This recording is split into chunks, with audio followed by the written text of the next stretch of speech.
ಮತ್ತೊಂದು ನಿಮ್ಗೆ ಸಂತೋಷದ ಸುದ್ದಿ, ಮುಂದಿನ ದಿನಗಳಲ್ಲಿ ಬೆಂಗಳೂರು ನಗರದಲ್ಲಿ ಸಾರಿಗೆಯನ್ನು ಇನ್ನಷ್ಟು ಉತ್ತಮಗೊಳಿಸುವ ನಿಟ್ಟಿನಲ್ಲಿ ಹಲವು ಅಗತ್ಯವಾದ ಕ್ರಮಗಳನ್ನು ಗಮನದಲ್ಲಿಟ್ಟುಕೊಂಡು ನಗರಕ್ಕೆ ವರ್ತುಲ ರೈಲ್ವೆ, ಸರ್ಕ್ಯುಲರ್ ರೈಲ್ ನೆಟ್ವರ್ಕ್ ವ್ಯವಸ್ಥೆ ನೀಲಿ ನಕ್ಷೆ ಬ್ಲೂ ಪ್ರಿಂಟನ್ನು ಈಗಾಗಲೇ ಮಾಡಿಸಿದ್ದೀವಿ.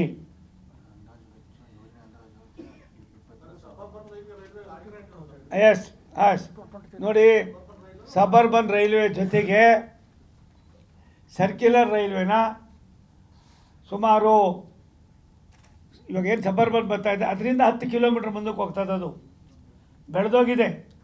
ಅದಕ್ಕೆ ಯಾವ್ಯಾವ ಊರುಗಳು ಬರ್ತವೆ ಅನ್ನೋದು ಹೇಳ್ತೀನಿ. 287 ಕಿಲೋಮೀಟ್ರ್ ಉದ್ದದ ರೈಲು ಯೋಜನೆ ನಿಡುವಂಥ ವಡ್ರಳ್ಳಿ, ದೇವನಹಳ್ಳಿ, ಮಾಲೂರು, ಇಲ್ಲಲಿಗೆ, ಹೆಜ್ಜಾಲ, ಸೋಲೂರು ಮತ್ತು ನಿಡುವಂಥ ನಿಲ್ದಾಣಗಳ ಮೂಲಕ ಬೆಂಗಳೂರು ನಗರದ ಪ್ರಮುಖ ರಸ್ತೆ ರೈಲ್ವೆ ಕೊಂಡಿಗಳಿಗೆ ಸಂಪರ್ಕ ಕಲ್ಪಿಸುವ ಯೋಜನೆಯನ್ನು ಈಗಾಗಲೇ DPR ಪ್ರಗತಿಯಲ್ಲಿದೆ. ಇವೆಲ್ಲವೂ ದೂರದೃಷ್ಟಿಯ ಚಿಂತನೆಯಿಂದ ಈ ಇಲಾಖೆ ಬೆಂಗಳೂರು ನಗರಕ್ಕೆ ಅಂತಾರಾಷ್ಟ್ರೀಯ ಮಟ್ಟದಲ್ಲಿ ಸ್ಥಾನವನ್ನು ಪಡೆದಿರೋದ್ರಿಂದ ನಾವು ಸರಿಸಾಟಿಯಾಗಿ ಕೆಲಸ ಮಾಡೋದಕ್ಕೆ ಯೋಚನೆ ಮಾಡಿದ್ದೀವಿ.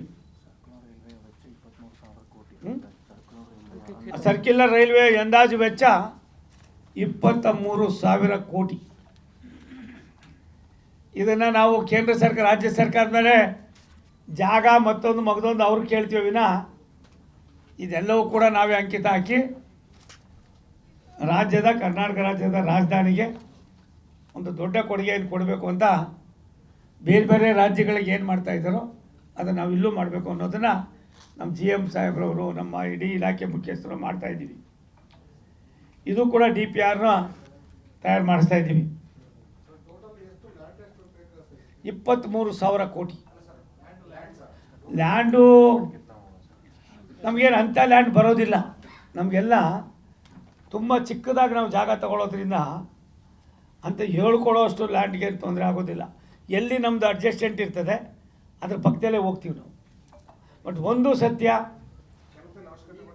ಬರ್ತದೆ, ರಿಂಗ್ ರೋಡಿಂದ ನಾವು ರಿಂಗ್ ರೋಡಿಗೆ ಬರೋದಿಲ್ಲ.